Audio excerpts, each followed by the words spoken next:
Hey there! Did you know Kroger always gives you savings and rewards on top of our lower-than-low prices? And when you download the Kroger app, you'll enjoy over $500 in savings every week with digital coupons. And don't forget fuel points to help you save up to $1 per gallon at the pump. Want to save even more? With a Boost membership, you'll get double fuel points and free delivery. So shop and save big at Kroger today. Kroger, fresh for everyone. Savings may vary by state. Restrictions apply. See site for details.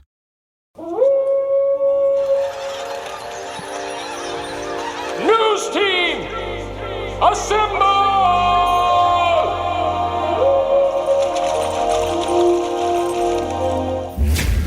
It's back and bigger than ever. It's the unofficial 40 from Soonerscoop.com. Now, here's the entire Sooner Scoop crew. Carey, Josh, Eddie, and Bob. All right, welcome back. We are ready to roll as we are in the thick of it, ladies and gentlemen. Just back from B12 Media Days, and that's why we're podcasting a little bit a day later in the week, so we apologize if you are missing us, but we were down in Arlington, Texas, where I'm going to guess that Eddie and Bob, your trips were very much like mine, very uneventful outside of getting to talk to the team, which we'll talk about that in a minute, but everybody probably thinks that, we had a big party down there and went out and just boozed it up and everything, but it didn't happen for me. I don't know about you guys. Maybe Bob did. I took Bob out to Harry Hines until about 4:30 on Tuesday night. No, it was a very quick trip, but very quick. I would say it was a trip worthwhile. I think we missed kind of the fireworks this morning with Greg Burks admitting publicly that he's a huge pussy, but other than that, I missed that. I've been driving back, so. Oh, the Big 12 is going to really focus on taunting. The horns down. I saw your tweet. Yeah, taunting this year. So I can't eye roll. It's a big day for the Horns Up for Peace movement. It's another just massive day for the movement. I couldn't be more pleased with the direction of this conference. I also can't imagine like standing up. It's not Greg Burke's fault. Like he's just doing what he was told to do, but he had to have like looked over his shoulder as he was walking out on stage. Like, you sure you want me to say this in front of all these people? Like, the idiot that I'm going to look like. But other than that, it was pretty good yesterday with Lincoln Riley and company. They definitely command a presence when they're down there at Big 12 Media Day. I thought that was pretty funny. Bob, I will say this: there are moments that we have had coming out of this pandemic.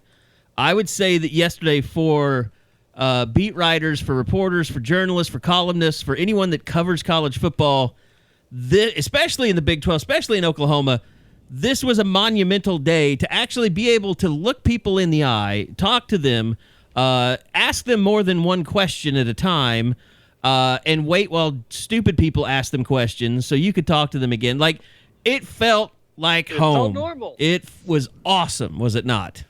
It was, and it again, because it feels like you're having more of a conversation than an interview, and that's when you learn the best stuff. It's when you're just sort of going back and forth instead of like a question-answer session. I mean, that stuff. It's a relationship, that you're having with someone about his pinky, like that's stuff that you're not going to get in a Zoom setting. Because even if you see something like that, you're not going to bring it up because you're so pressed for time. But on a day like yesterday, you're allowed to have fun. So all you people that think the media suck and we're worthless and we're not needed, like they aren't, and life we do. Can be better. I mean, it has sucked for the last year. Zoom meetings are the devil. I mean, they're awful. But yesterday you had like Jeremiah Hall jumping in and asking Nik Bonitto about what he does to get his hair like it was because he doesn't have any hair. Like, those are things that you just don't get to see. We haven't got to see in over a year. We should have traded jerseys with somebody after the game. Like, just traded outfits. I should have traded outfits with Nate Fakin or somebody. Yeah. That would have been pretty cool. That would have... why did you think of that now? I mean... Well, I thought about it last night, but it was way too late. I got a lot of... I did get a lot of people coming up to me and telling me that I need to make you rich. Yeah, let's do it. Like that literally, that's a thing. Like, why isn't Eddie rich? Like, you're his boss. Like, I'm in charge of your social media somehow now.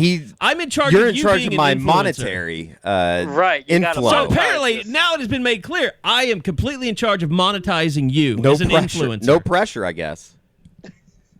And how do we know that I'm not already I'm not rich? kidding. Like, monetarily, I don't need to be rich. I'm rich with life. the fact that you have to get 3 new tires on your car tells me that you are not rich. Can you pay? I've just for been those waiting to tires do it. with life. Yeah. Riches. I wish. Those Quick Trip gift certificates aren't going to pay for those tires. I'm sorry. I might try to trade the $25 gift card in. Although, shout out to Quick Trip because that was definitely awesome. They definitely took care of us. Yeah, Quick Trip sponsored us, sponsored our travel for Big 12 Media Days. They gave us gift cards to take care of all of our gas, and people know about me and gas. Paying my gas money. That's a big thing for me. By the way, they sent a baby blanket for Pearl. Fired up down in the. It's very soft. I wanted to take it as my own, but they said it was for Pearl. So I mean, once again, another major company that listens to the Unofficial 40 podcast, and they got Eddie's a box of Pro V1 Titleist. That won't be used. They'll just be. I'm taking a sleeve. You got to keep them in. I'm taking a sleeve. That's my commission. I get a sleeve. See, I can't get rich from Pro Vs. Although I guess the resale value would be pretty up there, especially if they got the Quick Trip logo. I would say. Wonder if any of those are flying over at St. George's right now. I would say you would be pretty baller if you went out to Belmar or any of the tracks that you are frequent in Oklahoma City, and you had a Quick Trip Pro V1. I got to think those aren't easy to get. The branded ball is certainly a move. Saw Tom Brady doing that over at the thing he did with Bryson and those guys. Also, Quick Trip toys for all your girls as well. So thank you for that, and tumblers for all of us. And by the way, they have an association with Folds of Honor, which is really cool too. Mm-hmm. That's a great organization. Former Oklahoma golfer Michael Gellerman using the Folds of Honor bag this week at the Barbasol. Very nice. Very nice. So, yeah, thank you to Quick Trip. We love partnering up with you this weekend, and hopefully everybody out there, go support Quick. If you're from Oklahoma City and you're going to Tulsa or Dallas, get your gas at Quick Trip for us here at the Unofficial 40, at least for a little bit. So we go down to Big 12 Media Days. We are back. I just got back moments ago. Eddie and Bob shot back last night. Bob, let's start with you, though. Record-setting performance, by the way, on the drive records, back. You would not believe how quickly we got back. We flew back. You know how hard it was for me to get on I-30 from that shit show around Six Flags? Oh, that's such a bad area.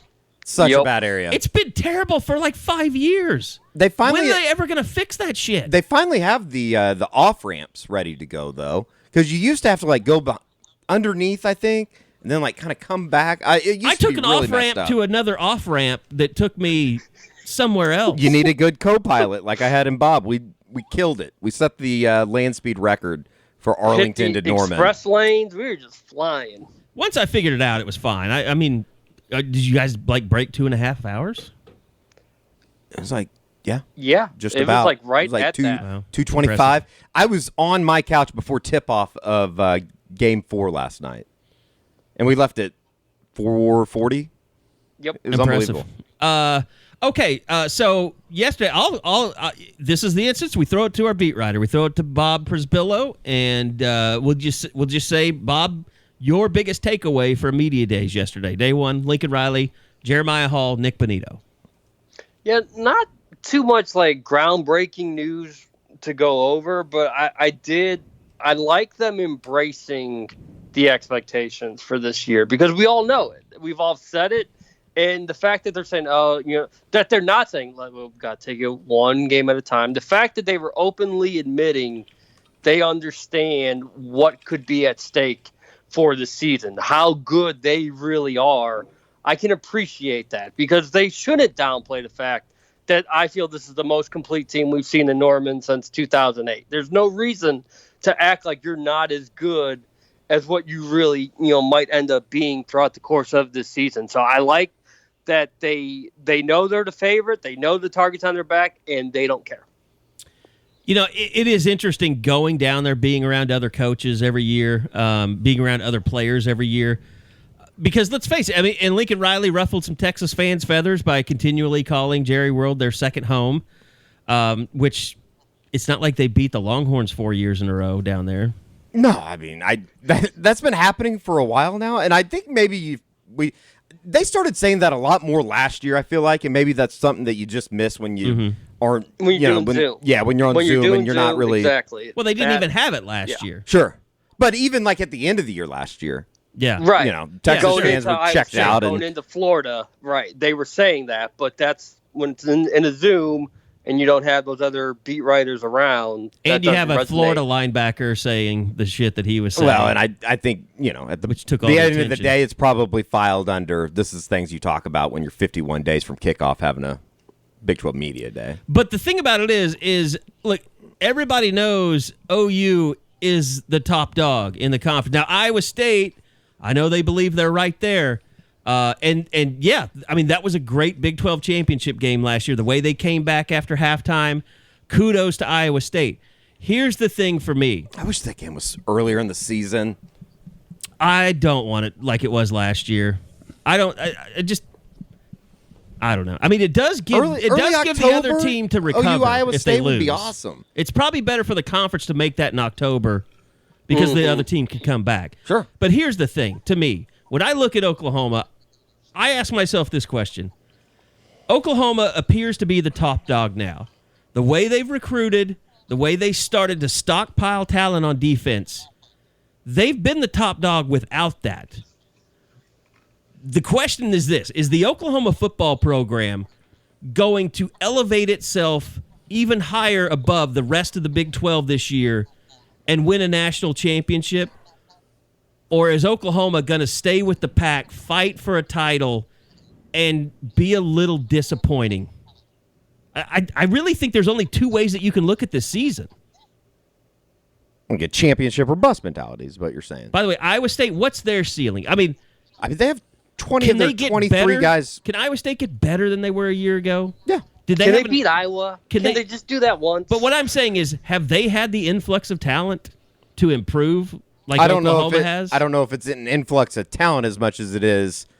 You would imagine when guys are coming back in as much football as they've played together, that counts for something, doesn't it? If your culture goes from 4-star to 5-star, does that make you better if you didn't get better athletes during the offseason to compete with Oklahoma? I just think they're going to be a very, very sound football team. And when you say that, like, I guess that sounds easy in a way, but then again, at the same time, it's one of those things. When you return 20 of 23 guys that played last year, a lot of football. I mean, the foursome that they can throw out there as far as Charlie Kohler, Brock Purdy, Greg Eisworth, and who's the receiver? He's awesome. And Breece Hall. The what? Who's the receiver? The receivers. Well, Xavier Hutchinson. Xavier Hutchinson is awesome. I mean, throw those five guys out there. That's a damn good football team. In most conferences, that would be a team that would be picked to probably compete to win the title. So I think they're going to be really, really good. I just don't know what I don't think the ceiling is. Iowa State can't go win a national championship. Is it weird to say they could win a Big 12 championship? They can't win a national. There were OU. A lot of people are saying that Iowa State and Oklahoma can both be playoff teams this year. Yeah, I think Iowa State could make the playoffs. I think that's possible. Because I think OU is a greater unknown than Iowa State is. You know, you got a pretty good idea what Iowa State is. Sure. OU still has some questions. I think that's fair. But are you talking about, like, when you say OU has questions, I don't think there's any question that they could and should win the Big 12. But, Josh, let me ask you this. Okay. Are those questions... OU has questions, but, Josh... Those questions are, can they win a national championship? If those questions are answered... Doesn't it look like OU elevates themselves over any team that they've been up to this point and above anybody else in the Big 12 and what they could be? 100%. Like I think the easiest way to say it, and it's this term has become so cliche. I think Iowa State's floor is much higher than Oklahoma's, but Oklahoma's ceiling is much higher than Iowa State's. Like I think there's a chance OU can beat anybody in the country. I hurt my brain for a minute, but now I get it. I get what you're saying. Like but at the same time, do I trust Oklahoma in any situation as much as I probably trust Iowa State? I don't know that I do, and I don't even know that that's fair. That may just be because we're so close to it. because everyone kind of like, well, yeah, you lost those early games to Iowa State and K-State. Well, as it turns out, Iowa State was really good. Iowa State went out and lost again, like Bob referenced earlier, to Iowa, the hurdle they can't seem to clear, who, was okay last year, but not far from any exemplary team. And Louisiana. Those are games, if you are a national title contender, you can't lose that game. You just can't. I don't care how good Louisiana, that has nothing to do with it. That's not a game you can lose. Well, any game. You look at that Louisiana game specifically, though. Can't turn the ball over. You can't allow a kickoff to be returned for a touchdown. You can't give up a punt return for a touchdown or a punt blocked, whichever one it was. It was 2 special teams. It was like the Kansas State meltdown for Oklahoma last year. You can't make those mistakes. I was wondering, somebody brought up Deuce Vaughn this week, and I was thinking, is there any fan base in the country, or especially in the Big 12, that thinks Deuce Vaughn is as good as Oklahoma fans think Deuce Vaughn is? Like, he's become kind of a legend. And I'm like, after the OU game, he was good, but he never looked like that guy again. I don't think he's on the tier of the running backs, and you could even throw the Oklahoma guys that were in there, but just from the guys that were at Big 12 Media Day, he's not Breece Hall. He's not Bijan Robinson. No. I don't even know if he's a Leedy Brown quite yet. Yeah. LD Brown? No, the kid from West Virginia. Oh, yeah. Is it Leedy Brown? Yeah. Letty Brown. Yes, Letty. That is something that, everybody talks about the Purdy Rattler thing. It's a good year for backs in the Big 12. There's a lot of good ones. Obviously Breece is kind of the guy that I think we all point to as the star, but and this isn't, pat myself on the back, but anybody that saw Bijan in high school, that dude, it was criminal the way Texas used him last year. Yeah, it appears the only person that doesn't know how good he is the guy that's no longer coaching him, right? Yeah, I think that's fair. That guy's a scumbag anyways. There is some connection to be made that OU, while he was being recruited, kind of overlooked him and wanted to focus on Kendall Milton and some others. And then the guy who coached him at Texas didn't, connect that however you want to. But that was always a weird thing to me that it played out the way it did. Because, again, Bijan wanted Oklahoma to pay him attention early in the process, and they just weren't that interested. Jay Bower coaching anywhere right now? I don't believe so. I don't think so. Kind of tells you everything you need to know. The assassination of Jay Boulware podcast. I did not see this coming. It's not so much. Robinson at Texas though. Yeah, he didn't last year. He's saying the first year. He wasn't the running backs coach. He's I not see the what you're saying. Yeah. Was he tight ends coach? I got you. Yeah. Assistant head coach, special teams, and tight ends coach. There's still so much about that just confuses me. I just don't understand That's Drayton's boy. Yeah, you're right. I don't know that. Yep. I think I just still clearly my brain doesn't want to process that information. Oh, f*** him. Blame it on him anyways. Ouch. Okay, so let's talk a little bit just about the players before we go into kind of Lincoln Riley. He also did address the brisket at one point during the Big 12 press conference. We can talk about that, or the Big 12 Media Days. We know Jeremiah Hall, and I think that's part of this, Bob, is like we gave Jeremiah Hall the media award for last year, exactly. As good as he was. And he was one of those guys like Mike Houck at OU. He was Jeremiah Hall kind of became his go-to guy. Like if Lincoln, of course, they start off 1-2. And it was like we were talking to Jeremiah Hall every week because they wouldn't let us talk to anybody else. And we never hated it. I mean, Jeremiah Hall was a great spokesperson for the team. He's very mature. He should have been there at Media Day, and he was. But it's like, for whatever reason, people got to kind of see Jeremiah Hall. It was like people were surprised that he was so good. Maybe it's because we were really the only ones tuned in to Zooms or watching video from Zooms last year. I don't know.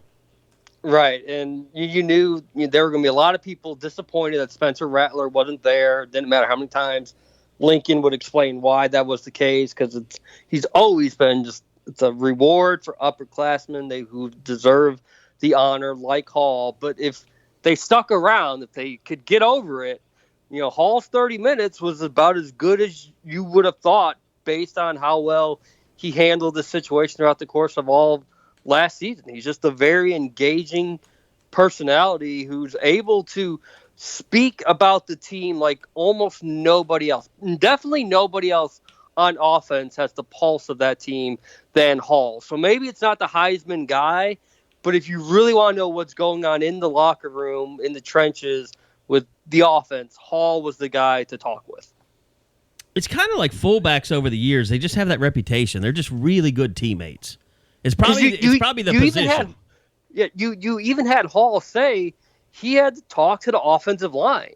Like, you can talk to Hall about the offensive line because he said, I know I had to get them to get to a bigger and better level, to let Tyrese Robinson, Marquise Hayes know you guys have got to step it up and be the ones that carry this group. And that's the kind of respect that Hall has in the locker room, that even in a position that's, not all glamorous, the fullback, tight end, H-back, he's got that type of respect within his peers that he can say that to those guys and they will respond. Now, one of the things that I kind of quizzed Lincoln Riley about was what his role could be. And Lincoln was asked a lot about the running back room, and especially after the arrests of Mikey Henderson and Trajan Bridges. And he was asked about the culture of the team. And I think everybody that follows the team, it's a fair question to ask. It had to be asked.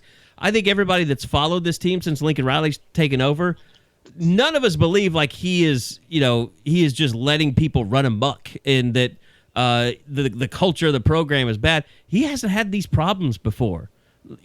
Of this variety. I mean, very few people have these problems. It's not like the Kansas situation with Les Miles and paying a guy to go away. Like, that's a terrible culture. Like, that is... It's arguable. Debatable. Whether the culture was... Are you saying that the bullying culture is acceptable in your eyes? I kind of found the kid to be a little bit of a loser, to be honest with you. The Carpenter kid or whatever. Didn't like him driving the Jaguar? Well, that rubbed me the wrong way, but just sounded like a little bit of a bitch, kind of a narc, telling on teammates and stuff. Might have deserved it. Okay. I could see that coming from you. He obviously wasn't a very good football player. He's a walk-on that earned a scholarship. Of course, that probably happens a lot at Kansas. Probably happens more often, or probably should happen more. Yeah. But, back to the running backs and Jeremiah Hall, I kind of, quizzed Lincoln, like, could he be a guy that gets more reps at running back? And essentially what Lincoln said, first off, he said, which was interesting, Bob, you wrote about it already, that he really sees Eric Gray and Kennedy Brooks being the two guys that are the most involved. He didn't phrase it that way, but you can paraphrase it however you want. Two starters, the guys that will get the most carries. And to me, it seemed like and I asked, he basically explained Jeremiah Hall's presence in the running back room as break glass in case of emergency, like they used Dimitri Flowers in Iowa State several years ago. Yeah, and that's going to have to be the case when you only have 4 scholarship guys. That's just the way it's going to work out. If they can all stay healthy, then Hall's never going to have to be used in that position. But running back is that's a spot you don't see guys stay healthy for the entire season. Someone's going to be banged up, and you never. But Hall can carry that type of load if it's asked. So that's why he's someone that you can lean on. But ideally, of course, you don't want him to be in that spot. You want him to be the tight end and be the anchor of that group. And it also tells you, I think, guys, doesn't it, that Jeremiah Hall's going to be a big part of this offense as an H-back. Because you got Austin Stogner that's coming back from his staph infection, Braden Willis coming off of an injury. It's obvious to me that I think there's a lot of trust his role in on this team is being the H-back. There's a lot of trust in what Hall can be able to do. Yeah. Because of his versatility. But at the same time, it's like I kind of walked out of there yesterday like the number one thing thinking they better not have any, and it's hard to say this because of the history at the position, but they need Gray and Kennedy Brooks to stay as healthy as possible. Sure. And who knows what you're going to get out of a Marcus Major? Big question mark. Who knows what Trey Bradford can offer? But it's imperative. That's like one of the number one positions I feel like going into the season that you just can't sustain a quarter where Eric Gray goes down and then all of a sudden Kenny DeBrooks goes down and then you're really screwed. I had posted Eddie's best of from Lincoln Riley on the website, and I was watching the video, Eddie. And what struck me watching that video is the pass that Spencer Rattler made in the corner of the end zone for a touchdown. Oh, to Marvin Mims in the Florida game? Yes, because I don't know that Marvin Mims was ever brought up yesterday. No. Which is bizarre to me. I mean, he is like one of the best freshmen in the entire country. Like, I don't want to say that he's, if you come to a place like Oklahoma and you're a star freshman receiver, you're not going to get a lot of publicity. But my God, has anybody ever been less publicized that was a freshman All-America on pretty much every list that ever existed last year? And nobody's really talking about him as the strength of the team. The guy's name that came up time and time again was Theo Weiss, I thought. Yeah. From the players first, and that's why I asked Lincoln Riley about it. Sure. But it just seems like everybody loves the attitude that Theo Weiss has had in his rehab. He had to finally get stronger. If he's injured his leg, he finally had to put that upper body weight on, and you can kind of hear that's what Riley was saying, the way that injury forced him to work on things that maybe he hasn't so much in the first 2 years he's been in Norman. Josh, what surprised you the most about Theo Weiss's production in college so far? I mean, the easy answer is the lack of it, right? I mean, but I mean, just in how he has played, how he's used compared to what you scouted all throughout high school. I thought of Theo as, of the 3 5-stars, I thought he was the most sure-handed guy of the three. Mm-hmm. He was never a double catch kind of guy. Was usually very good, and seeing some of the troubles he had last year. And guys, I mean, we would talk about it, on the few post-game pods I did, and even, just wrapping it up later through the week. There was, I never had that feeling like, oh, he can't do this. It just felt like something was wrong. Like, I don't know, if it was his head wasn't there or what it was, but you don't suddenly forget how to catch. Like, that doesn't happen. And I mean, there's reasons that you could go into where a guy would have trouble. I just didn't think that's what it was. It just looked like a guy that was not as locked in as I'm used to seeing him. And I don't think there's anything better in the world for Theo Weiss than knowing everybody out there, and, us included, was kind of like, it's now. Either do it or don't, because to me, this year feels a lot like what we kind of thought of Charleston Rambo going into last year. Like, it's time to do it. If you're going to be a guy, if you're going to be an elite dude, now's the time. And OU needs Theo Weiss to become that guy. They need another guy alongside Marvin Mims, and if Jaden Hazelwood can get back to his prior form, that's a threesome that's as good as any, or at least as talented as any wide receiver group in the country. But yeah, Theo, it's not ability. Ability is not the problem. I don't know what it was last year, but Bob has a point. I mean, him getting more physical at times, you can look back in high school, he could get bullied around a little by bigger and stronger receiver or corners, but how many of those is he facing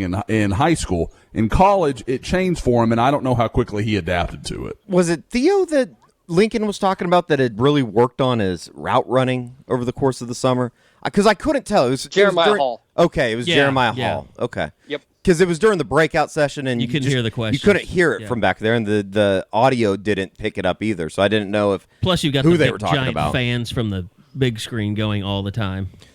Yeah, it's a pretty loud place. Yeah, Jerry World is. Well, and here's the thing, guys.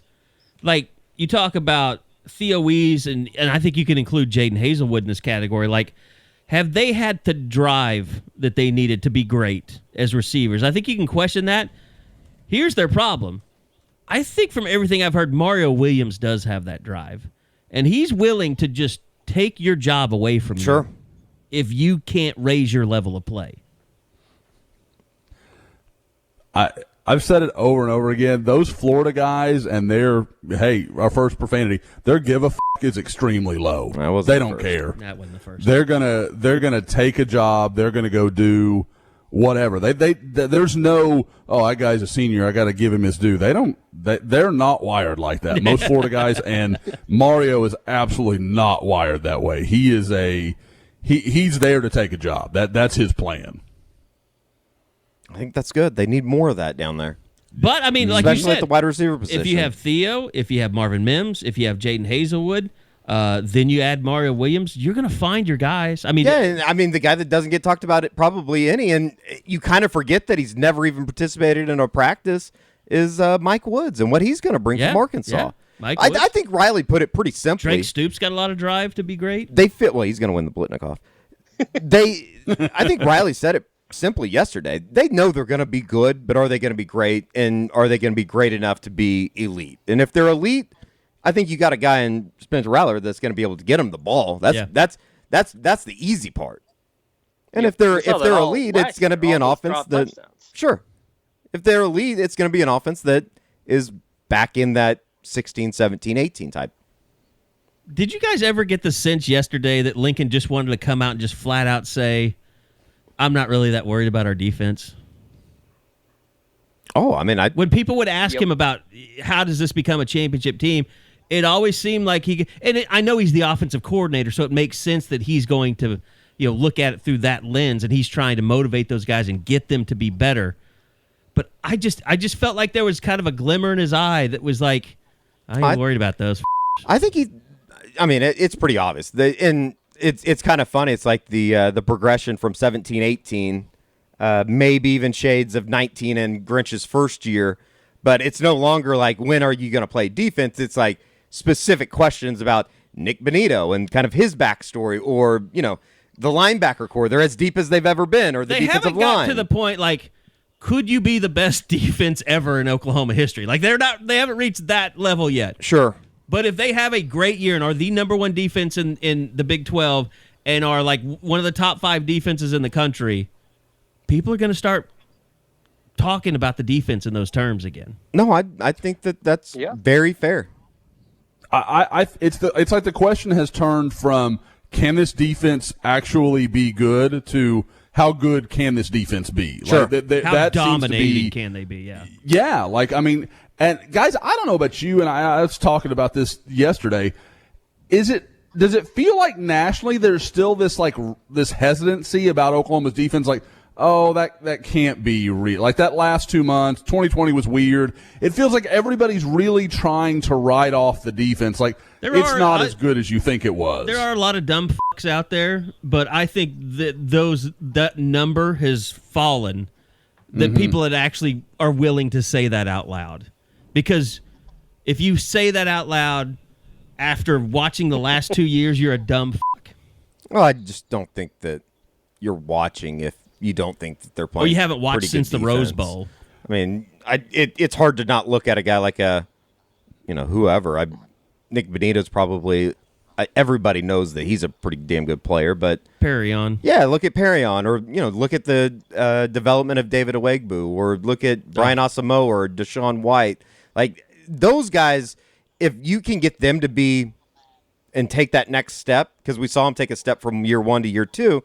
If they take that next step from year 2 to year 3, they could be really, really good. And then I think that kind of goes into like them being an actual contender for a national title, as opposed to just being happy with the Big 12 championship and another appearance in a college football playoff. This is the only reason why I could see people still say it, because Grinch's first year, everyone's talking about how much they improved until they gave up 63 to Burrow and the Tigers, and that gives you ammo if you don't pay attention to say that's still the same Oklahoma defense. They think they're better, but they're really not. Yeah, that's ignoring a lot of factors. Yeah, it is, I would like to. I mean, and I know that. Yeah, and I know that's not what and you're saying, what? Bob. You know why I call them dumb fucks then? Absolutely. And just compare the rosters, when you talk, I mean, just compare the Alex Grinch type players that were on that roster then and now. I mean, you're talking about Kenneth Murray. It's a completely basically different looking team. I mean, you had a team that basically had 2 NFL-looking players that could step off the bus for you, and Kenneth Murray and Neville Gallimore. And that was it. And now they have those guys all over the place. They have a 6'2" junior college cornerback in Justin Harrington. Who's probably not even going to start. Yep. Guys, I mean, that's the thing. I thought maybe going into the spring, I thought, well, the secondary is a question. At this point, safety. Safety's my only question on that defense. Everybody else can play. The corners, guys, I mean, if it's DJ Graham and Woody Washington like I think it'll be, that's as good a tandem as OU's had in a long time at corner. Jeremiah Cradell did get a big endorsement from Lincoln Riley yesterday. And Woody got a big endorsement from Bonitto. Yeah, and he should. I wanted to stand up and just give a standing ovation right there. I mean, I've been man crushing on Woody for a while now. Forgot if it was like PFF or somebody put out one of those crazy ass numbers, and he didn't give up like a ball, I think, over 15 or 20 yards last year. But here's the maybe it was he didn't give up a touchdown. Here's the X factor, Josh. Forget. The X factor, and I think there's a reason why everybody asks about him. Billy Bowman might be the X factor for this defense. He absolutely could be. I mean, and honestly, I think they found the perfect role for him because we talked about it forever when he was being recruited, guys. Where does he play? Is he a safety? Is he a corner? Is he a receiver? Well, they've got that nickel role, and that seems like that's going to be ideal because they can do a lot of different stuff with him, and he's one of those guys that literally the closer he is to the ball, the better player he is. He's one of the anomalies. He's not the height, weight, speed guy. He is just a really, really good football player, and I think it says a lot that, again, he doesn't match up with all the things that we talk about with Alex Grinch. And they didn't care. Even though he was committed to Texas, they didn't stop recruiting him. They stayed after him, and then they went and got him. I mean, there's a lot to like about Billy Bowman. And guys, the thing, and some people on our board bring it up a lot, and they're right. I think his impact it absolutely will happen on defense. I think he'll have a quality role through the year. Don't overlook him as a return guy, even though he's not going to run like Mario Williams and some of those other guys. He's fast enough, and he's really instinctual as a return guy. It wouldn't shock me at all if he gets some run. And I know Marvin Mims obviously will be in that role as well. So they've got a good bunch of return guys that could help them out. I would love to see, and I'm opening myself up to you don't know football. I would love to see just a breakdown of how the NFL uses and classifies the slot corner versus how colleges use a nickelback, and if they aren't becoming kind of the same thing.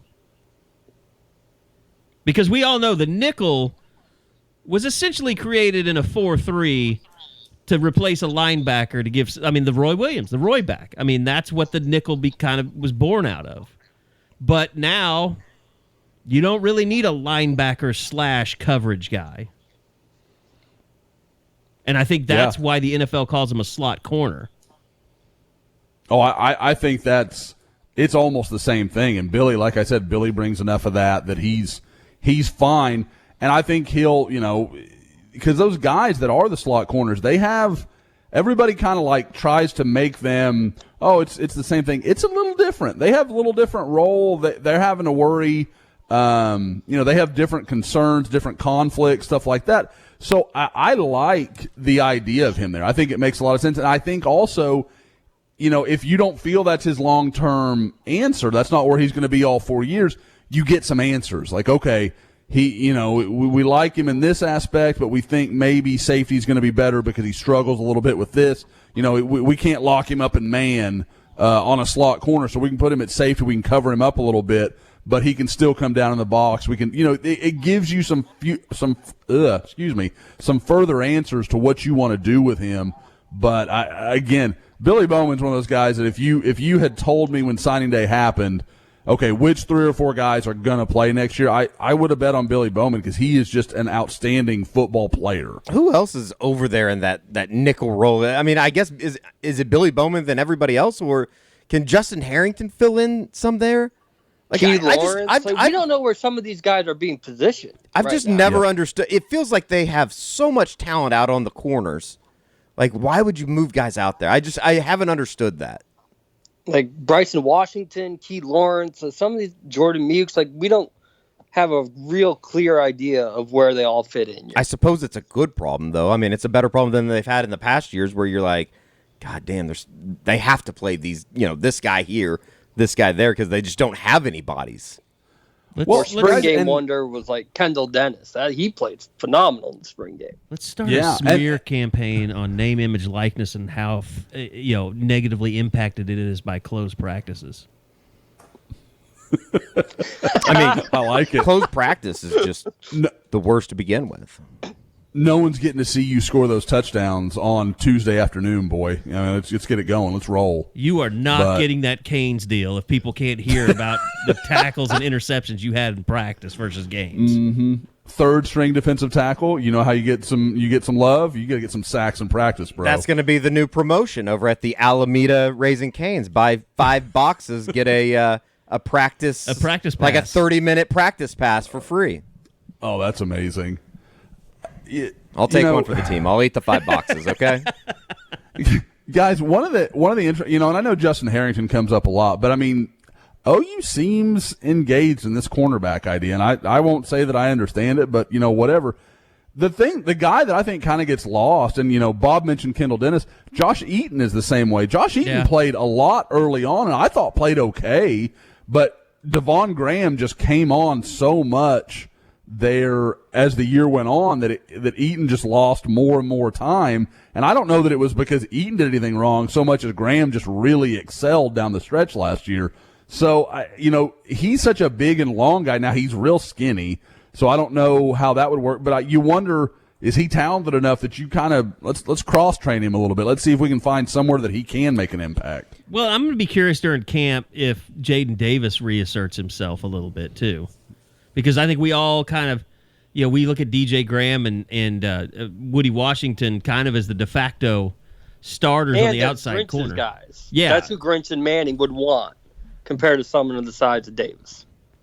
But, I mean, now he should be healthy. I mean, he's very I mean, he's been talked up a little bit. I mean, and you've noticed that he's a really good teammate.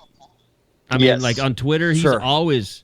he's always supporting his team. Well, it just goes back to the idea, too, and I think it was the first question that Riley answered during the breakout session, or maybe the second, but it was, when Alex Grinch got here, the first thing that they decided they needed more bodies. And so I guess it is a good thing. It's like everybody's trying to figure out, who's going to be the 11, when in reality you probably need to figure out who's going to be the, I don't know, 22. 22. I mean, 22 about the 22 to 25, I guess. Yep. We'll throw 3 more other bodies in there. They'll need as many as they possibly can, Need some extra especially on the rushers. defensive line and stuff like that. One thing I didn't ask yesterday, I wanted to ask Nik Bonitto, is just how Marcus Stripling has been doing moving to that position. I'm sure it would have just been. It's kind of one of those things you just ask the question. So if they say really, if it's just a bunch of niceties, like, oh, okay, he's not doing that great. Yeah. Mm-hmm. I mean, I thought kind of like the underlying, and I put it up on the board. I told you yesterday, like I knew that like Bonitto had a rough time his freshman year, but to hear Riley the way that he talked about him, basically like I think he said he was hard to reach at times. Mm-hmm.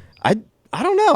I find that story to be pretty when you kind of take a kid under the radar. When you take a kid out of the program completely though, and just make him do a full year of strength and conditioning, I might be kind of hard to reach too. I mean, I think he played a couple of games because he's in the 4-game rule, so he played early, and then Mike gets relieved. Yeah, who's the guy that brought him there? That's why I asked the question. Nick kind of misunderstood what I was trying to get, but that's fine. But I thought it was interesting that Bonitto said he still talked with Mike Stoops. But that did happen though. Like he played a couple of games, and they're like, okay, he needs development time, so we're just going to have him not come to games, not dress out. He'll practice, but he'll spend most of his time with Benny Wiley trying to just develop his body. And, I guess maybe that's part of it, why he was hard to reach, why they decided to kind of put him in that program. And Marcus Hicks went through the same program, too, which we haven't talked about. Lincoln Riley confirming that, he has moved to the offensive line. It was kind of a for now type of statement, I thought. Yep. Like he didn't want to you don't know, like completely eliminate the possibility that he might still move back. Which is, it's great if they can get him on the field at some point. But at the same time, like I was kind of excited to see what he was going to become. I thought he looked pretty damn good at just walking around physically. We didn't get to see him do that very much though. With No, the not with the injuries. Achilles and stuff. Well, that's the thing. Like, physically, he looks the part. But I know, Josh, you sort of mentioned in our own little text group that you think offensive line's a really nice fit for him, just based on what his skill set is. I can remember seeing him at the Nike camp when he was, I think, going into his junior year, and he was so long and lean then, and you kind of thought, man, I don't know exactly how he's going to fit. But then the next time I saw him, he'd put on like 30 pounds, and you were like, wow, okay. I kind of saw him as a pass rusher, and then it immediately changed to defensive tackle. But then when he gets to OU and you start seeing pictures of him, you're like, man, that's a big guy, big lower body, kind of not the big high cut guy like you tend to see as a defensive lineman. But at the same time, he's a good enough athlete that I thought, okay, give him the shot at defensive tackle. But if that's not going to work out, I think this move makes a ton of sense. I mean, he is a long-armed, just natural athlete that goes from being a pretty good athlete on the defensive line to being a very good athlete on the offensive line. God, I can't get it right. But no, I think this is really intriguing. I think this is something that, I guess I go back to my formative years of covering OU and their recruiting. This is what they did all the time. So I guess this is just right down my wheelhouse. And, you look at, obviously you got great examples like Lane Johnson, but even going back farther, guys like Frank Romero, stuff like that, where they just moved guys that were big bodies into position to say, hey, give this a shot. Let's see if this will work. And if he'll buy in, there's no question to me that he can be a useful player. Now, I don't want to go too crazy because we just don't know. We've never seen him slide his feet. We've never done anything like that. But you can't convince me that he can't be at least a good roll, swing tackle, the third guy that's going to back up left and right or do something along those lines because he's just too big and too talented. It really, in my experience watching that happen, it just comes down to whether the player embraces the move or not. If he doesn't embrace the move, it won't happen. There'll be a Michael Thompson deal. Yeah, he'll enter the portal and try and be a defensive tackle somewhere else. Bob, why do you have to bring up shit that hurts me? Like, Michael Thompson could have been a first-round left tackle, and it still pains me. Ugh, I'm not okay. Where is he now? Who knows? Retweeting OU players. I finally unfollowed him after a long time, but he was still somewhat engaged with it. And you're like, what are you doing, man? You could have done something, and he just didn't. I still talk to Tyson Ford every week. I bet you do. That's although that's a great friggin' kid. I'd never say a bad thing about Tyson. He's really a good kid. I guess we should note too the kind of the strange the Noah Nelson thing. I don't really know what's going on there. He's not on the roster anymore. He's not in the portal. I don't know. That it should tell you everything that it took 3.5 hours for somebody to even point it out. I think a lot of people are like, who's Noah Nelson again? Freshman offensive lineman. Yeah, I haven't mentioned this to you guys. I've talked to a few people about that. Oh, you got to do it on the pod before you tell us? Yeah. This is news to me. Yeah, so this is what do we pay you for, Josh? When the board is mad, know that even the three guys I'm talking to, I have not relayed this information. Why do we give you a paycheck? I got into it late last night, and I kind of honestly was almost half awake as I was having the conversation with the person I was talking to, and it doesn't sound like the plan is to enter the portal. From what I was told, it sounds like, do I want to keep doing this? Okay. Is the vibe I got that Noah is going through? Obviously relayed from a maybe from just a doesn't source. love the game like he thought he did. I don't know about that. I think I won't say it may be that. I just don't have that much detail. It just doesn't sound like, I'm unhappy at Oklahoma. It just sounds like he's kind of working through some stuff, and I don't know what that's going to mean. But yeah, so like I said, based on a conversation I had with someone, it just sounds like I wouldn't expect him to pop up in the portal tomorrow. I think there's probably just some things that are being worked out. I don't think it's anything bad from what I understand. It's just I don't know, young guy just kind of thinking through some things. To a certain extent, I kind of admire somebody that does something like that as opposed to just going through the, going through the motions every day. And I don't want to say like taking up a spot that somebody else could use, but, to a certain extent, taking up a spot that somebody else could use. Yeah. Yeah. I mean, I just like to practice, and they give me a scholarship for it. It's like, man, you need to reevaluate. You could be going out to the bars every night. Like, go do you. I know, and I mean, I'm certainly not making the comparison between these two people, but I know that there are some that think Justin Shashan's problem was that he didn't really want to play football, and like that was how he identified himself. He's like, oh, I'm good at this, I do this, so I'm going to keep playing football, and it led to some of his problems. Like he was just doing something that didn't make him happy. Wasn't he Chasson? And I can't ever remember. I know Kelvin was Shashan. Kelvin was Shashan. And he was, yeah.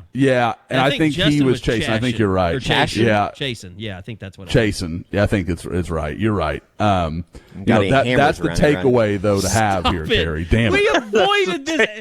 Eddie, we avoided this name. It was like 10 years ago. Just like recently on the podcast, and you're talking He's about the one hammers. that brought it up. And by hammer, I mean screwdriver. God. Oh, no. I hope the guy's okay. Seriously. Sounds like Isn't he like, wasn't he doing like visual media Richard or Sherman something moment. last we'd seen or something? My God, that I have Richard no idea. Sherman thing. I think during... Oh, never mind. You don't want to dig that hole any deeper, do you? No, I was going to say something else, but it had nothing to do with that. It had to do with somebody else that goes without speaking about. Yeah. Okay. Does Bryce Eddie have a Youngquist. death wish? He seems like some of the people he goes at the hardest are the Please tell OU me players you that have a going to criminal make an record. LJ Moore reference there. No, I wasn't. I was going to say something about Bryce Youngquist.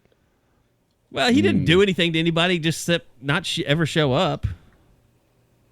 And still is, to this day, one of the biggest question marks that has ever been out there. That'd be something good for you to investigate this weekend. That's what I'm with your saying. free That's time. what I was going to say. I might go try to find him. Was that the last time you were out there, Eddie? I went out there At least in a work capacity. Well, I was out there for the Rose Bowl in 2017. Oh, In yeah. the Bruins Okay. game. I don't know if I'm liking this trip now. Bad things happen when you go out west. I know. I almost survived a shooting last time I was out there. We did survive the shooting. Walking out to the They car. didn't almost. They were literally shots fired right outside of our car I as know. we were driving off. That's what I'm saying. It's a wild, wild place. Are we just going to be ambiguous about this trip? No, I. If you're wondering what we're talking about, I'll be headed out to Los Angeles this weekend to cover Malachi Nelson's Commitment ceremony. commitment ceremony. Yes. And in case you are wondering why I won't be there, I'll be having a narwhal birthday party at my house. What is a narwhal? You said that earlier. I don't know what that is. Oh, my God. You've never Eddie, seen Elf? You know, You've never seen the movie Elf with Will Ferrell? Not all of it. I've seen parts of it. Okay. Okay. That's forgivable. It's the whale that has the horn on its nose. When he's leaving the North Pole for the first time, he jumps on the piece of ice, and the whale comes out, and he's like, "Hi, narwhal." Sure. Sure. Yeah. But I knew what a Brian narwhal Kelly. was before Brian that Kelly. movie. Like, what kind of childhood did you have? Just beer and See, cigarettes? We just watched sports. This is... I didn't Carey, know if you know- narwhal was from like a current modern day like Disney Did depiction you have or any something. books in your I room gotcha. like when you were a kid? Yeah, there's like SI for Kids and Bootlegger's Boy. His dad, he was like I didn't 3, watch- and Or he's does your reading memory Bootlegger's just Boy. not start until you're like 9 years old? I didn't watch cartoons. I didn't watch any of that kind of stuff. Elf did come out when Eddie was in high school, so it's not like it's a childhood. I mean, I've seen Elf. I just didn't know that. Regardless of Elf, people, I would think that most of Americans know what a narwhal is. I don't like people with imaginations. Okay. All right, we're done. That what started this is like 6 months ago. Lainey thought narwhals weren't real. She thought they were like unicorns because of that horn. Right. And we were talking, and I was like, "Baby, they're real. Like they exist." She's like, "They're real." and it blew her mind. And ever since then, we've been all in on the narwhal train. So there's our Laney talk. Go ahead and have your shots, everybody at home. I don't think we have a drinking game yet. End statement. No, I almost broke one out. I am here alone. Tiffany's got plans tonight. The girls will have to be picked up for a little while. I was like, I may break out whiskey during the podcast, but I decided to abstain. But as soon as we're done. It's only the afternoon. Yeah. It's, when you have more one of than those weird acceptable problems, you don't worry about that stuff. It's more than acceptable. Bob, I'm going to rely on you to get us back on track. What haven't we talked about Lincoln Riley's comments yesterday that intrigued you? Vaccinations, maybe? You talked about vaccinations. Image likeness or the 12-team playoff. Those are both things that Riley actually gave some real insight on. Especially the name, image, likeness, when he sort of mentioned illegal, paying people illegally in recruiting, actually coming out and saying it, and how maybe this levels the field a bit. I thought in the breakout room he took a kind of, I wouldn't even say unwarranted, but he didn't mince words as far as he said they basically the NCAA hung him out to dry when it came to ruling. Absolutely. I think somebody else says that probably gets a little bit more play. I don't know if it's been out there on like SportsCenter and stuff, but Nick Saban says something like that. That's headline news. I thought the same thing. Like, that's a very strong statement. I wonder if this is going to create a stir. And I honestly I haven't seen if anybody's picked it up. I'm sure that the clickbait sites have, but other than that, like. There's just so much unknown as far as the name, image, likeness stuff. And I think that, we were talking about this maybe even yesterday. I've been decently surprised that it's more quiet than I thought it was going to be. And maybe there's stuff that we haven't heard about. Like Chris Kleiman said that Manhattan is I forgot the term that he used, but basically gold said mine. Manhattan, was it gold mine? Gold mine. A gold mine for stuff image. like that. And I could see that because you're going to have companies that are probably more apt to throw in a kid $500-600 to do something as opposed to somebody in a bigger city that maybe is holding out for something bigger. I don't know. Maybe there is stuff in the works that just hasn't been announced. But outside of Derek King and then Rattler, obviously, with his clothing line, there really hasn't been a whole lot out there. No. As far as people actually getting paid. Big deals being done, yeah. I kind of thought it would be a little bit more. And maybe it's way too early in the process to even start digging into something like that. I think what we learned yesterday about NIL is that a lot more people are taking a wait-and-see approach than a let me go out and get what I can approach. Sure. And, basically there's three guys that are at the top of the list. You mentioned Derek King, Mackenzie Milton, and Spencer Rattler. Can you think of any other three players that have made as big a splash? Not anything out there publicly. Who's the basketball player for Iowa? It was a funny splash, but it wasn't a big splash. Oh, the kid that did the fireworks stand? Yes. Bohannon? Bohannon, yeah. Jordan Bohannon. Okay. Kayvon Thibodeau, but that's more for future. No, he should be included, yeah. Yeah. But, I haven't gone to OpenSea to see how many of those things he sold, but he was selling those for, there was like 1,200 of them, selling for $100 a piece, and people were buying them. So, but no, I'll say this. After listening to the questions and answers about 12-team playoff and NIL, I just wasn't as interested anymore. There weren't enough compelling answers or thought-provoking answers that made me think, that's really interesting. And maybe that's just because I've just been digging into this stuff left and right. Like the name, image, likeness stuff? Yeah. I just don't think anybody really knows. That's what it is. They just don't That's know. what Bonitto said. Yeah. That's flat out what Nick said. Sure. He said he talked to his dad about it, and they've discussed it. I think everybody needs to have something of a plan, but I don't necessarily consider a kid getting $150 from Cameo to be name, image, likeness. That's just common sense type shit. Did you see my breakdown that Kersey attacked me for on Cameo? I don't really understand. Basically, you lose half of that money to fees if you go through Cameo, right? Or through the app, through the Cameo app, yeah. Which I would assume it's all most a people money do. grab. Like Spencer Rattler, I think if you book him on the app, It's $177, but he ends up making like 92 in the end. 90. I mean, knock 10 of those out every hour and a half. Yeah.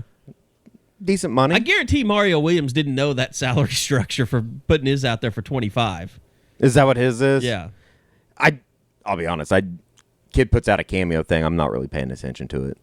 It's good for the fans if they want it. We did really consider having Spencer Rattler cameo Media Day. That'd been pretty Media funny. Day for Rattler. But then when I realized how many questions we'd have to send in and pay $177 per each question, Josh would have killed me.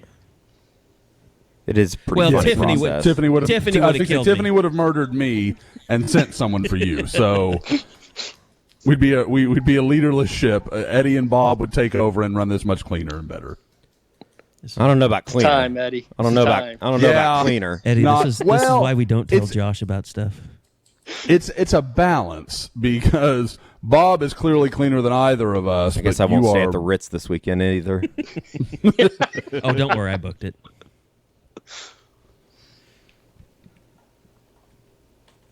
Awkward pause. I do have a question for you, Josh. This is a question for you. Okay. Do you do, Eddie? Maybe you do, Bob. I don't know. Do you do like the car?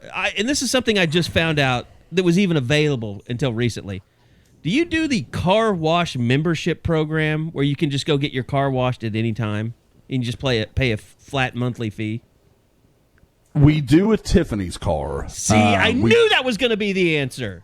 Yep. We no, and we don't with mine because I'm anal retentive about cleaning my car, and I don't want to do. I'll go do it myself. Oh, this is another spray. lawn argument, isn't it? Yeah, this is something like when I was a kid, my mom would go wash her car on like Sundays, and so now that's when I feel like I don't always get to go do it on Sunday, Like an homage but like to your mother. Like I have to. You know, like I go and do the spray myself, and I bring towels and I dry. Like I don't let anybody else really mess with it. I don't know why. I only you get my car washed after an oil change because I get a free car wash. I'll go. No, I mean, don't That laugh. is so on brand. I love No, it. I did that too for the longest time, Bob. But it's whatever. Of course, you're not proud of your car. You don't even think it could fit on, Owen Field with the rest of them. I know, right? Screwed. The Elantra could. I take it to the red carpet every once in a Dent's while. taken out of it. It's a pretty nice little process they got going on over there. Well, I did. Yes, I do like red carpet. I is that the one on Main? Oh, they have them all over Northwest Oklahoma City. There's one on May. There's one on Northwest by Penn Square Expressway. Mall. Yeah, Yeah. right across Whatever the street. I think I have Cruise Spa or something like that in Norman. But I never did this until I got the new car. But now, because we just drove to Dallas and there are bugs all over my car, it's driving me crazy because I want to go get the car washed. Now that I have Smells great. Unlimited car washes is like if a bird shits on your car, you're like, okay, I'm gonna go get that washed. I'll run through the. Not even like the red carpet place. The place that you just pay like $18 or $20 to run it through the thing. Yeah, Like that's a lot. I don't know what it is. 18, 20 Yeah, bucks, but I think. yeah, no, you're about right, Eddie, and that's what eats at me. That's why I put Tiffany on the membership because it's like $25 for the membership. Yeah. and you could do it every single day if you wanted to. Actually, I got the membership where they clean the interior too. Oh, that's nice. That's a nice little touch. But I don't want to feel I like an asshole going there every week to get my interior cleaned. So I've done it once, and I've paid like 3 months of. It is unlimited so interesting the times you choose to be the nice guy and when to be the asshole. Like that is an interesting balance to watch you walk because you don't have anyone to constant battle. govern it. Yeah, like because you're just you. Like you dictate your own time where you're going to be, what you're going to do. I have to look over my shoulder in fear. Sense of my time. Like I don't really control my time. Well, like you don't answer to anybody else on it. Like you I just do what fight you're to- going to do. I just fight to find time when I can go to sleep. Whether it's a nap or just bed, especially during the NBA season. Although last night I racked out before the game even started, so I was done. It's a good one. It was, finally. Okay, so back to it. You mentioned NLI 12-team playoff. If there's one thing that I did take away, because I didn't think like the name, image, likeness, or the Big 12 or the 12-team playoff stuff was just like necessarily major breaking news of anything that Riley said. But I think it did like reinforce my idea that for as young as Riley is in the coaching game, quote unquote, he is very old school. Like we've always talked about his ability, or like I think his he's love grounded in old school for the game of college football. Mm-hmm. If you want to talk about somebody that is a protector of the sport of college football, I don't know why, like, and maybe people do, but I don't know why people don't look at him more as, and I know this is going to sound really bad on an OU podcast, but like from the Nick Saban brand of the protection of college football, as opposed to, I can't even think of like gunslinger that's trying to ruin it with his fancy offenses. Yeah, exactly. I don't know. It's kind of hard to explain, but you're kind of on the right track as far as like he's closer to the old school thinking with a new age mentality. No, you're right. I don't know. That did strike me yesterday though. He errs on the side of kind of like he wants players to get paid, but he wants to also say, wait a second, let's make sure that we're doing this in a way that doesn't hurt the locker room or kill the sport of amateurism in college football. Right. Which I think it can and will be done. I just people that are upset about it, it's like everything else. People probably didn't like it when they brought the 3-point shot in, but now it's a part of the game, and everybody. Now, if they will just give Major League Baseball players their ability to wear their own uniforms during All-Star games, that's going too far. I was kind of caught in between. The way that they were describing the uniforms on like the radio on the way down to Arlington, I was like, God, these things are awful. And then I turned on the TV, and I was like, they're not. It's all right. I mean, they're not the best. Yeah. I prefer them just to wear their own uniforms, but they're going to make money off of it. Yeah, that's why they do it. Okay, so as far as Lincoln and everything else, I did say this. He did address his brisket. I was sitting there. He was talking to Mark Rogers on the Sports Animal, and Mark asked him about his brisket and said, people kind of made fun of it. They said it looked dry, and it did kind of look dry in the picture. They didn't kind of make fun of it. He got paraded around. Well, you can't say you were the laughing stock of Twitter, Lincoln. Now let me ask you a question. Well, I think he knows that he was. You have to. So, but did you hear the reasoning that Lincoln gave on his brisket? And he said it was fantastic. He cooked it in a Worcestershire bath. I've never heard of brisket being cooked in that, but I'm also not like I said this on the board. I am not a barbecue snob. I'll eat if you put brisket in front of me. I'll at least try it. Yeah. But the thing, what it was, his brother-in-law told him that he should put it in a Worcestershire broth to cook at the end of the cook, like after he'd already smoked it. So this is Caitlin's brother's fault? I guess so. Yeah. Not. Can't even claim she's from the town over from Muleshoe, right? Yeah. Sad. They must do things differently. So he decided that he did it, and I guess he liked it, and he decided he would cook the entire brisket in a Worcestershire bath. I mean, now I kind of want to try a brisket. And he said that explains why it didn't have a smoke ring. I kind of want to try it. But he said, I think he even said it was the juiciest brisket he'd ever made, and he would do it again. And he invited me over to his house to have it the next time. That should be a Scoop HD feature. Be kind of awkward if you were standing around filming my radio station.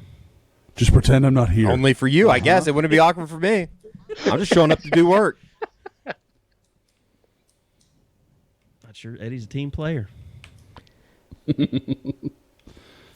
He's there getting content. I mean, that's just team. That's team right down the line. Yeah, there we go. I guess I should have my own personal guy for that kind of stuff, shouldn't I? That'd be next level. Who are you covering? I'm covering Carey Murdoch at Big 12 Media Days. Just have a badge that says Billy Smith. He's with Carey Murdoch. They'd be like, why? Eddie needs the guy.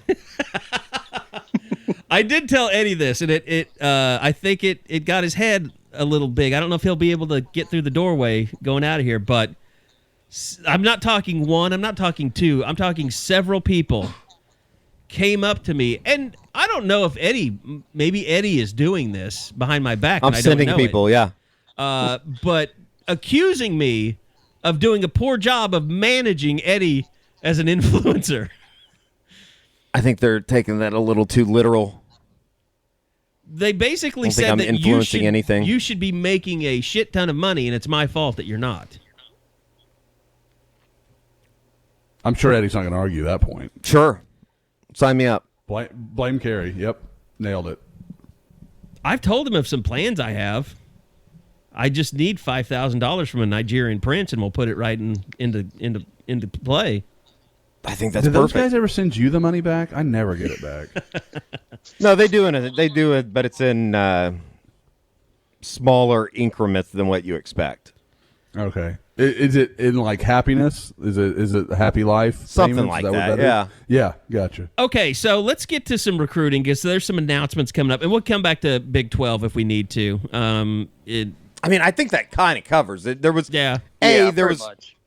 It's like I told you, Bob, when we were leaving yesterday. It's like I don't think it's necessarily newsworthy that Lincoln Riley comes out and says that they have two starters in the running back room in Eric Gray and Kennedy Brooks, but it is good to hear that. And it didn't stop Bob from writing an article about it. But it also, at the And same we got time, another one coming here later. and at the same time, Bits and pieces. got to remember it's 51 days till kickoff in New Orleans.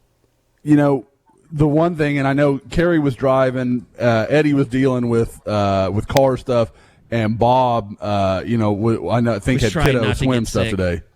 Yes. Okay. So That's Bob's role on trips, is not to get sick in the car. It really is. And not to get nails Bob, in is the it like a tires. sense of accomplishment every time you get somewhere? Like, do you feel like you've won? When I'm a passenger, yes. There is absolutely a sense of... When I'm driving, I've never had a problem. But when I'm the passenger, yes. I'm like, I did it. Although I am concerned that Bob is a saboteur. I got nails in my pocket. And I just think wait he for the right just moment. puts nails in front of your tire before you pull out of a gas station. Just because that's a thrill for him. It's like an arsonist, but for tires. I didn't want to. I didn't say anything about the tire on the way down because I didn't want to. I didn't want to break the good mojo that we had in the car. I didn't want to break the anybody's spirits, if you will. So you You do had a think good he could be energy a going? saboteur? No, I think the nail in the tire had happened before I picked Bob up. So you think I did that last October, too, and going to Lubbock? Well, I didn't. I did. intentionally threw it so that I'd miss Kobe McKenzie's game and make my Saturday up. I didn't then, but now Adventure. after this trip, you're questionable. It's like, I will say I did watch a cell phone bomber, a guy who was living a double life. It was a Dateline the other night in my hotel room last night because I woke up at 2 a.m. and I had nothing else to do.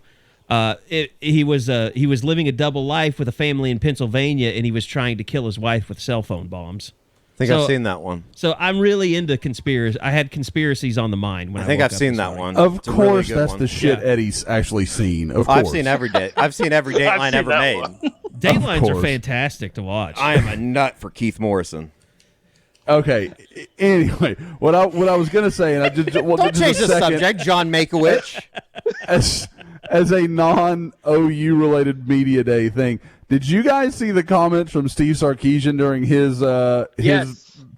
Winning is hard. Wow. Texas a football lot like coach Tom Steve Herman. Sarkisian said it's easy to define success by a record. He looks at it from a daily basis, and if they are growing as a team and getting better. And you can't sprinkle dust or something like that.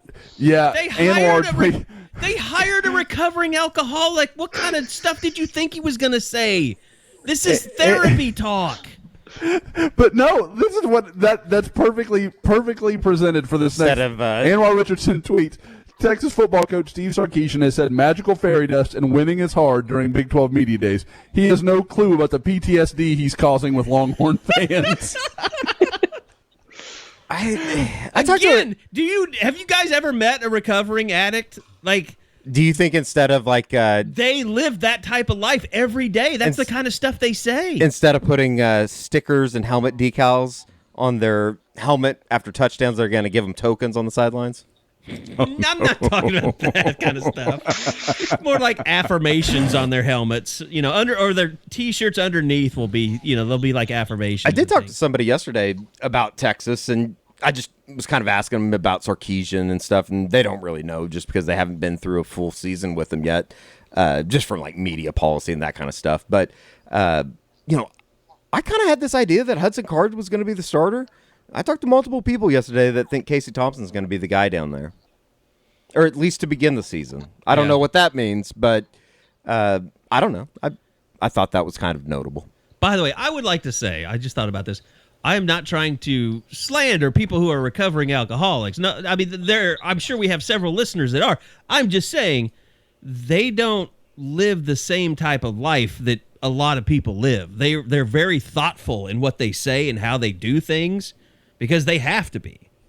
Like, they just look at life differently. Sure. I mean, there's not going to be... I think everybody... I think any recovering alcoholic, if you ever said... Would you want to take a head coaching football job at one of the most high-profile universities in the country? They would probably say, "Hell no." I feel like there's a prerequisite there that you need to be able to have a drink every once in a while. Exactly. No, I think that everybody agrees with you, and I think even the I don't want to get most adamant Oklahoma fan would saying something hope that everything goes well with Sark in terms of his Yeah. recovery. I'm sensitive to that whole thing because I know people, so it's just they're just different. They just are. And that's the way that they operate, and that's understandable. So there you go. Not trying to get canceled. And I'm not apologizing just because I don't want to get canceled. I mean, I'm going to get canceled at some point, but it's going to be for something better than slandering Steve Sarkisian. Yeah. I'm sorry, Josh. Go ahead. Was that the end of the point? No, it was... I just thought OU fans would enjoy a moment of, I'm sure there are Texas fans with, like, their ears over their eyes and, ears just crying somewhere. Anwar said it perfectly. That is all of their PTSD triggers just being fired in, like, a 10-second soundbite. Mike Gundy saying that Spencer Sanders has improved more in the last 2 months or over the course of the 2 months of spring than he did. That kind of struck me in a different way.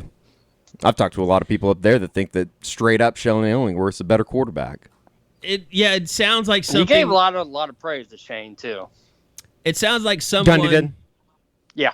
It sounds like something you would say when you've kind of been an asshole to a person for a while and you want to try and mend fences. I mean, I don't know how big of an asshole he's been to him. As much as he probably hasn't been an asshole enough to him, as far as his development goes. Maybe he was being a real big asshole, and he wanted to just say it's stalled over the last work. year, basically. And was there a single game last year that you look back and you say Spencer Sanders played well against Texas, but he also turned the ball over a couple times. He wasn't healthy. I mean, well, he's running, and how much can you put into it last year with the offensive line that he's playing behind too? Yeah, that's a big part of it. I think the big question mark as far as like 3 through 7 in the Big 12 right now, or 3 through 8 maybe.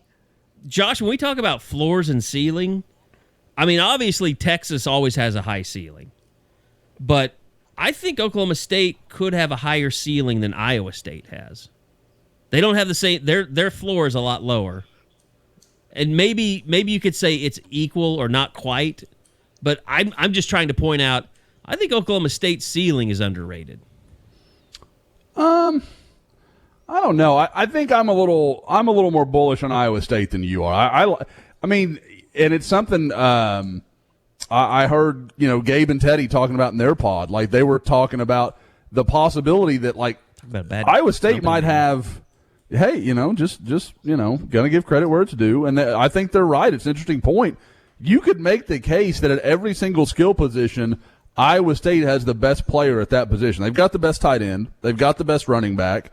I don't think they have the best quarterback, but a case could be made for the experience of Brock Purdy. And then at wide receiver, Xavier Hutchinson's a monster that just literally was going through his first year last year. I mean, he could elevate his game considerably. So I think I'm a little higher on Iowa State than you are, and I don't know. I mean, Oklahoma State's line should be better. Don't make it out like I'm not high on Iowa State. No. I think very well Iowa State could be the Big 12 champions when it's all said and done.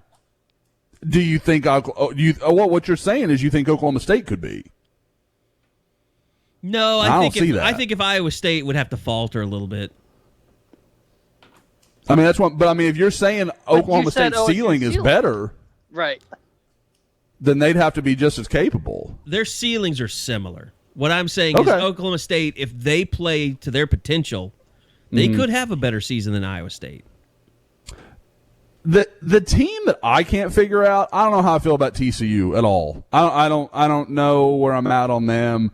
I like a lot of their pieces, but I've done it too many times. Sure. Where I'm like, okay, this is the year finally Gary Patterson gets back to being the guy we all think he is, and then they're just catastrophically bad on offense. And Max Duggan, I think, is super talented, but at some point you've got to start being a consistent offense to actually be a good quarterback.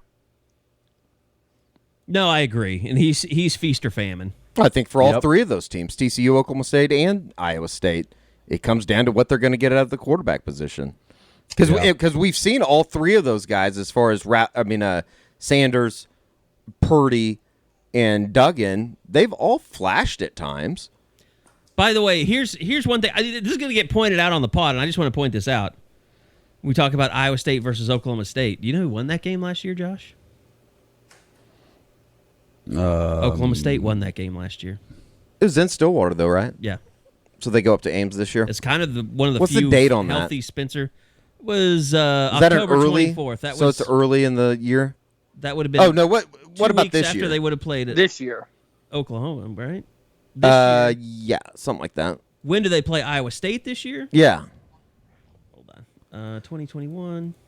I want to say it's earlier in the season. October 23rd, so right about the same time. About the same time. Yeah.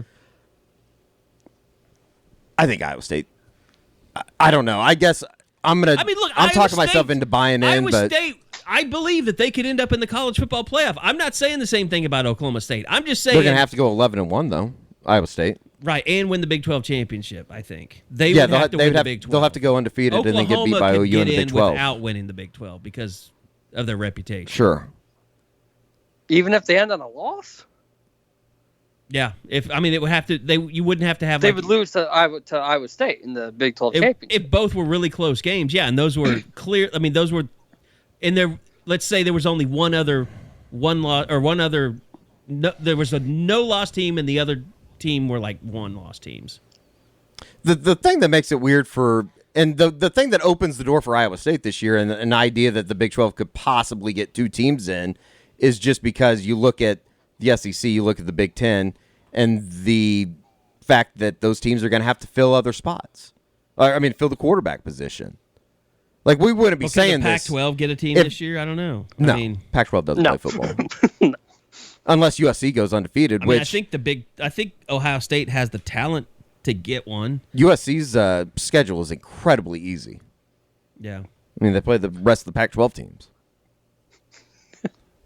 You know, looking at Iowa State's schedule, they really shouldn't be tested until Oklahoma State comes. I mean, they've got Iowa. They should only have one real test before they play Oklahoma State on October 23rd. I mean, Northern Iowa, UNLV, at Baylor, Kansas, off, and then at K-State. I don't know what Iowa's coming back this year with, but, like, God, you would think that this year could be the year that they beat them by 2 touchdowns, right? I know that's asking a lot. I think Iowa's supposed to be pretty down this year. When's Iowa ever been up? We know what they're going to be every year. 8-4 forever. Yeah, they're 8-4 and 9-3 with a really good year, or a 10-2 every. Ferentz is never on the hot seat. 7 years. His son needs to get another DUI. Maybe mix it up a little bit. We said a lot of Kansas. Okay, I want to talk about recruiting because we're going a little bit long here. But obviously some big announcements coming up. Josh, I don't know if you want to. Is there much to catch us up on since last pod? I guess we'll start with the negative, and obviously Oklahoma lost out yesterday on Wednesday. Austin Jordan, the cornerback from Denton Ryan, which I'll totally admit came as a surprise to me. A lot of people I talked to. Here. Yep. The perception had been that it was Oklahoma, that everybody thought it was. He took his final official visit to Texas. From what I can gather, that was just kind of enough to push him towards Texas. What's interesting is sometimes when I'll see OU lose a guy they want, you get that feeling of like competition, like, oh, guys are kind of pissed off about this. Even the night going in, I was talking to sources, not at Oklahoma, but from other schools that were kind of like, even if, if he's going to Oklahoma, fine, whatever. Like, there wasn't this general feeling. And then after it happened, I haven't gotten the kind of, I'll give a good example, the Dorial Green Beckham treatment, where it was like, man, just fury, just mad, pissed off, like just felt like that, things were led astray. I don't get that from this situation. It's not, and I'm certainly not trying to cover up. This is a guy that OU, to my understanding, absolutely was ready to take yesterday. They lost. They just did. But I think they know he's a guy they can find others. This isn't Gentry Williams. This isn't Gabe Dindy. This isn't the guy that, man, this class, you can't just find a guy to plug in there. So that's a hit. But moving forward, this should be a fun weekend for OU fans, from everything we understand. With Austin Jordan, there was kind of a feeling of I think I know this. With these other guys, you feel a little more confident. You feel like things are moving in the right direction for Oklahoma. You'll start so you're setting with the stage up for people's hearts to just be completely crushed, is what you're saying. Yes, and send all those emails to C Murdoch. No, at hotmail.com. It'll start with Treyon Webb, the 2023 Rivals 100 running back offer from Jacksonville, Florida. He's going to announce, I think, at noon. Maybe is that 11 local for us? I'm trying to remember if I've done the math on that. 3 Eastern, 2 Central. Is that what it is? Okay. Yep. So he's going to announce down to Ohio State, Oklahoma, and Georgia. I feel pretty good about where OU is. I can't believe I'm saying that. I thought going into Champ U Barbecue, it was really going to be tough for anybody to beat Ohio State. It kind of felt like last year with who's the running back that I just loved from Virginia, who ended up going to Ohio State, and OU never got a look. And I'm just going to blank out his name. Trevion? Yes, and yep. Thank you, Bob. That was really going to be a great aside with no name to go with it.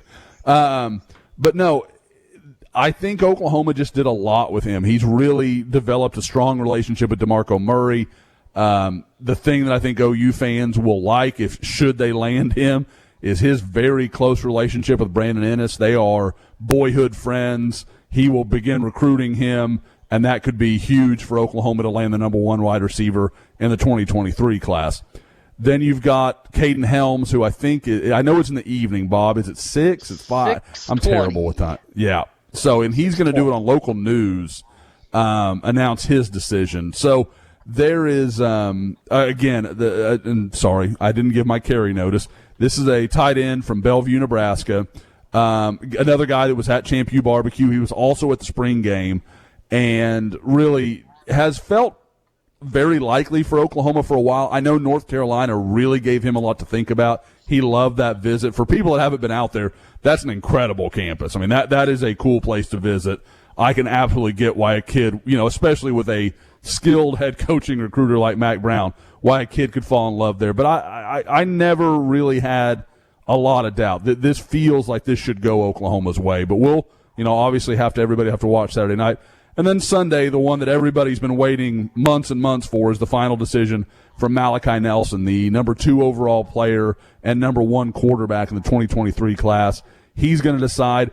He put out a top list, I think, of 12 or 10 or something earlier this week. It's OU and USC. That's always what that battle has felt like to me. It's going to be interesting because in a lot of cases you'd say, well, if OU should land him, then USC is not going to give up, kind of like what we're seeing with Raleek Brown. But the difference is, at quarterback, you can't really do that because you can't alienate. You've got to get a quarterback, and there's plenty of other good ones out there for USC to chase and pursue. So I'm going to guess they shift their focus. They may still talk to him and still try to, get him come down for a visit, see if there's any luck there. But you're not going to see, in my opinion, the same fervor, and then Oklahoma can kind of move forward. And something interesting I've learned, and I'm interested to hear, again, should it go OU's way? I'm interested to hear Eddie get a chance to talk with Malachi a little bit. He has a relationship with Caleb Williams that goes back a little ways, so I kind of want to hear if that had a hand in this. If that played a role in him having such early interest in Oklahoma, because it seemed like from the minute that offer happened, things really progressed fast with OU. So I kind of want to hear. That's a weird one. 2 years. Yeah. Opposite ends of the country. It's a little bit of it's due to the QB collective. They've done some work together and they've known each other. And it sounds like, pretty early on, Malachi recognized that Caleb was a little older and very good and just kind of took an interest in kind of following in his footsteps a little bit. So, like I said, that's going to be an interesting thing to kind of hear more about and learn a little bit about. But I like where OU is there. I think it's going to be a big surprise to most everyone if it's not Oklahoma.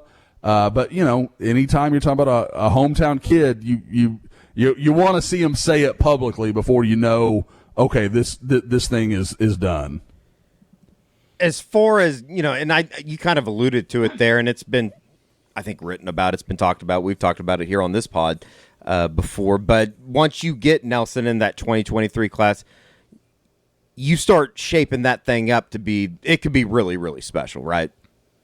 Oh, absolutely. It was funny. Somebody posted on the board an old scoop that came out right after Rep Bomar committed to Oklahoma, and it was the same time of year. So almost at the same time, Bob Stoops was doing his press conference at the Big 12 Media Days, and he was talking about how important it is to land your quarterback because you can build that class around him, especially, if kids know him and they know he's elite and those sort of things. And, from there, OU landed guys like Alan Davis and Chris Patterson and, some other big-time recruits in that class that, had varying levels of success. But when you get a guy like that, I mean, you guys, we look at it. Look at that Caleb Williams class. I mean, and that was a very good group, small, not as highly ranked as some might expect, but when you look at the, quality, the average star rating, things like that, that's a very good class. You look back at Spencer Rattler's group when he committed. Well, then, Theo, Trajans, Jaden Hazelwood, you start getting all those guys involved. So it's just easier because all these guys know, whether it's a receiver that wants to catch passes from him or a defensive lineman, you're not winning a national championship without a great quarterback. So if you go and get the best guy in the country, according to most, then, hey, we can win with that guy, so I can go there and I can go play. And if you think for a second, OU, like I said, Malachi Nelson being the number 2 player in the country, if you think in a second they won't try to turn that into currency with Levius Overton, the number 1 overall player, the only guy in the country in the Rivals rankings ahead of Malachi Nelson, you are crazy. They will absolutely do that. Try, make it into, this could be historic. The top 2 guys in the country have never gone to the same school. This is going to be a big deal. And OU has a chance to pull that off, which is crazy to say. And I'm not trying to get anybody too nuts, but they've made a move with Levius Overton. If they can get Malachi Nelson, they're halfway home. Well, we've talked about it before too, just as far as it feels like if they're not over the hump, they are at the very tip top of that edge as far as starting to recruit elite nationally defensively. I don't think there's any question. I mean, I don't know. We haven't even brought it up, but I put in a forecast this week for Kenyatta Jackson to Oklahoma, a 4-star Rivals 100 kid out of South Florida that Ohio, went and took an official visit to Ohio State last week. I think OU is right there in the thick of this, and I just think the way it's not so much that I know OU leads right now, but when I watch and look at the way the dominoes are going to kind of fall, I think he ends up as part of this class, and I just like what I'm hearing in regard to that whole situation. And yet again, it's a Jamar Cain guy. At some point, everybody's got to figure out that if he's involved, OU's got as good a chance as anybody. What's funny is, Stoops is saying that in 2003, almost 20 years later, it's even more magnified about having a quarterback as your recruiting guy. And it really says a lot for 2022 that OU is going to be around the top 5 the entire cycle, and they don't have a quarterback. I'm really just kind of astounded that they've been able to keep that momentum when you don't have – there is no face of this class. I thought it might be Szechuan. I thought it could be someone like that, and then he leaves and you don't have a quarterback. And it'll be curious to see when visits happen in the fall, will there be anyone that kind of takes that mantle and becomes the face of the class? There are guys that that I think have the right type of mentality to be that guy that kind of like they enjoy trying to bring guys together and trying to do those things. A guy that's been interesting to me in that sort of conversation is Jason Llewellyn. For all when he committed, everybody's like, "Oh, it's another Alito guy." We're not falling in love with that. He has been super gung ho. I mean, very into it. Was like, from what I can understand, OU's planned event here later in the month. He was expecting, or he was, they were talking to him about being there, and it sounded like he issued an apology that he had to be on vacation. Like kid's going with his family somewhere. So like he's just kind of that kind of kid. Gavin Sawchuk is another one that I think would be interesting, and it's a little tough for Gavin because he's so far. That's usually that's a little harder to pull off, but I being the elite guy that's well known like he is, has committed early, and has been to OU several times. Like, so there is some familiarity there. Bottom line, I don't see anybody that's obvious like that. Oh yeah, that makes sense. Because even, and people say, oh, well, it could have been Talon. Bob, as well as I do, I don't think that's his personality type. Like, I don't think that was ever going to be him. Now, he could have been like, you could have kind of packaged him that way a little bit and kind of made him the go-to guy. Put him with Hudson and Burden, and that trio could have done it. Sure. And then that felt worse.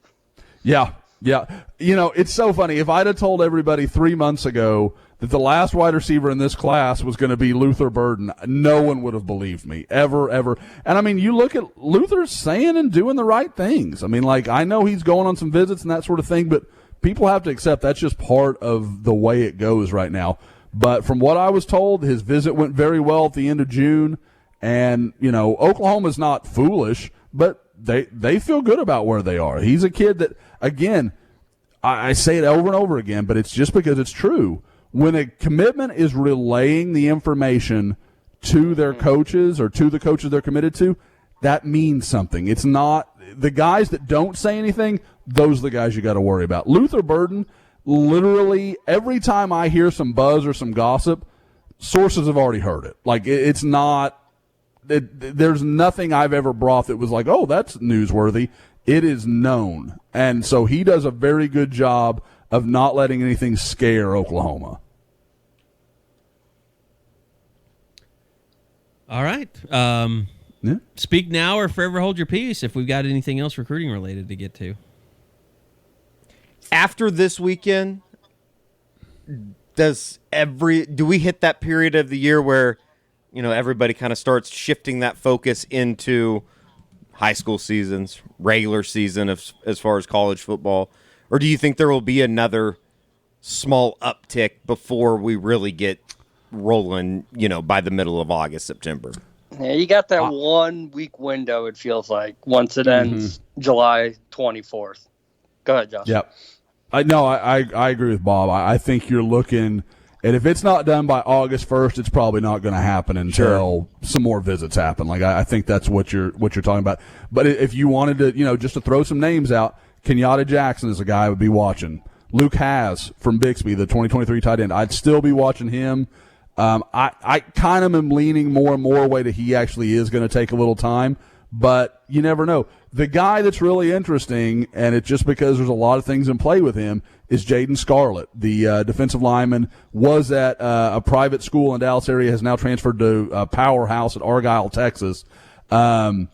He tweeted out yesterday, he's 99.99, to the 12th power, sure of what his decision was going to be. Everybody believes that's being A&M. I think that's correct. I think that is what he's thinking. I think that's where his head's at. The interesting problem is A&M's in on some guys like Bear Alexander and Gabe Dindy and some of those other guys. So at some point they're going to have to make some decisions. Now, if you're OU and you feel like A&M's your primary, competition with Gabe Dindy, take Jaden Scarlett. We'll let you have. I mean, and don't get me wrong, OU likes Jaden Scarlett a lot, from everything I understand. But if you're going to say have Gabe Dindy or have Jaden Scarlett, I think it's a fairly straightforward decision. But maybe A&M feels like, we don't know if we're going to get Dendy. We're not as sure about that. So they take Scarlett, and it creates a harder number for them to hit with Gabe Dendy. I don't know, but that's just something to think about because, like I said, on the defensive line, it is amazing this year, the interconnection. And I honestly, I think it's more about it's this way every year with the Ohio States, Alabamas, Georgias, those top 5 or 6 elite recruiters because defensive linemen are just so hard to come by. OU's just now moving into that group where they're having to sort out where everybody's going to go, and there's kind of a domino effect to what everybody's doing. So those are the 3 that after this weekend I still think are probably worth keeping an eye on. Here's the thought. Have we officially reached the stage of, and I think that it was maybe more so about a month and a half ago he made the trip out to Los Angeles, but Gentry Williams, USC, that's kind of died down, hasn't it? It's weird. It's almost, somebody told the people to take a breath, let it breathe for a minute. And if only we knew who. Yeah. Now with saying that, he'll probably commit to USC tomorrow. So yes, no. As soon as I start flexing like an asshole, I get what I'm due. But no, it is. I think Oklahoma is still in a really good spot. I am actually working with Gentry. We're supposed to catch up here over the weekend, maybe early next week, and kind of just go over some stuff because he's one of those guys. Most guys like that I know well, like Gentry, I can just be like, oh, let's talk tonight. Gentry and I talk for about 45 minutes when we talk. He's one of the few guys that I get into that kind of length of conversation with. So I've got to plan out my time a little bit better. But he is I'm interested to hear what he says. And I know that Oklahoma has done a lot over the last couple of weeks, really trying to build the relationship with his mom. That's something that came out of his trip in June was that, Dad and Gentry felt a lot of communication. They felt very comfortable with OU, but maybe Mom didn't feel like she had the same ability to just pick up a phone and call whatever coach you wanted to talk to. And I think OU's worked to address that. Last thing for me, Josh, is we're a couple weeks away from when they could bring kids back. Who would they want to bring for if you want one last big summer blowout? Who's maybe a couple of those kids that haven't been there yet that they still would like to try to get to campus before the season starts? Well, I mean, it's kind of interesting in how you want to go with that. Do you want to, like you said, do you want to bring guys back? Maybe, to me, one of the first ones would be Micah Tease. I want to get Micah Tease on board and then have an OU commitment hanging out with Gentry Williams every day of the week. And I mean, and forget that aspect of it just because I think Micah Tease is very good. So I think a guy like that is interesting.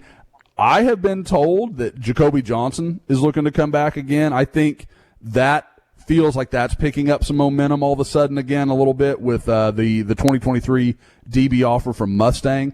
But yeah, I mean, some of the guys that are a little, kind of, I guess interesting to watch will be some of the offensive linemen. I want to see, can they get Cam Dewberry up? Because if Cam Dewberry doesn't come up, and I said this back in the spring, if he doesn't come in the summer, just wash your hands of that situation. It's not going to happen. Like, I just don't believe, with all the trips he's taken, all the things he's gone to see, that if he was that serious about OU, I feel like he'd come up. He hasn't been there in, almost 18 months now. So it just kind of – and, I mean, that number sounds bigger. We all know COVID affects that. But he's been a lot of places in the interim. So at some point you need that guy to make the trip. But as I look down the list, I don't know that there's a lot of guys that they have to get. One of the ones that would be interesting is, and I'll stick to the offensive line again, is Neto Umeozulu. I'm not sure I'm going to say his name right. The big offensive lineman from Allen. I know OU's had a lot of interest. I've been told it's been reciprocal for a long time, but I don't know that he's ever come up to visit. Now, I don't know and frankly, I don't know that he's visited many places, so I don't know that that's something you should draw too much from. But at some point, you need to get the guy on campus, especially a guy from Allen, where Oklahoma has a lot of connections. Well, you're right, did. I mean, and that's an interesting thing, too, with Neto. He's got a younger brother that's very well regarded. And then David Hicks has moved The big defensive lineman that used to be in the Katy ISD is now at Allen. And at some point, OU is going to have to address that situation with Chad Morris. Allen just has too much talent for OU to not be there. And all that kind of happened there with Chandler as he was leaving, we talked about at the time. This is why you don't do those things. Like, just let him go. Let him be gone, because it creates these weird tensions that you just didn't need. When Max Duggan becomes a really good quarterback, then he can be mad at Gary Patterson when he tries to block. Gary, that's right. They need to start that. Chandler Morris anyways. Chandler. Screw over Max Duggan. Yeah. He's probably part of the Duggar family anyways. No, he's not. They suck. They do suck. They're terrible. They're not good people. All right. I think that does it. I think we're good. No real news on the hoops front, right, Bob? Jaden Shackelford is still out there. That's about all. We're sort of just waiting on when he's going to make his call. Does he go back to Bama? Does he go to Texas Tech? Does he go with the Sooners? And if he goes to OU, does that officially – that has to mean someone's out the door, so you would assume that's Marvin Johnson. I'm more intrigued that if Jaden goes to Lubbock or goes back to the Tide, would Porter Moser bring Marvin Johnson back to the team? It's just something that hasn't been clarified. You have asked for like a statement or something, but nothing's really been put out there about what's officially going on. A lot of reading between the lines, a lot of sources saying Marvin's not been at practice, but nothing has been officially said. All right. Well, much more to come from Arlington and Big 12 Media Days. I know Bob's got another story coming up later on this afternoon. You'll definitely want to be a part of, and Eddie's got more video to come as well from players. And we'll have lots more coverage as we get closer. It was fun, fellas. It was good to talk about football, to really break it all down. Like I said when we started, it was great to just see people in person, ask questions, be able to ask follow-ups, just see how they reacted. And thanks again to Quick Trip for sponsoring our trip down to Big 12 Media Days. Go follow them at quicktrip.com. Send them a little shout-out if you want to. Also, rating and reviews, go to Apple Podcasts. And I want to say one thing real quick, because we get a lot of people that are like, when does it post? When does it post? When does it post? It's not up yet on Apple. If you listen to the pod, go subscribe. Hit the subscribe button on Apple Podcasts, because here's what happens. We post it to our host, which is SoundCloud. You can always get it there first. But if you subscribe on Apple, which most people listen to the podcast off of Apple iTunes, then what happens is if you subscribe, you will get the episode earlier, and you won't have to wait for it to show up in the description, the podcast page. So that's why you want to subscribe. So go ahead and go to Apple Podcasts, subscribe to the podcast. That way it'll make sure that you get it the fastest that you can possibly get it each and every week when it comes out. So thanks, everybody, for listening. Thanks to the hard work from the crew all week, and the hardest work from Eddie, who still has more to go, flying out to California. So we'll see you guys. Some things never change. We'll see you guys next week right here on another edition of the Unofficial 40 Podcast from Soonerscoop.com.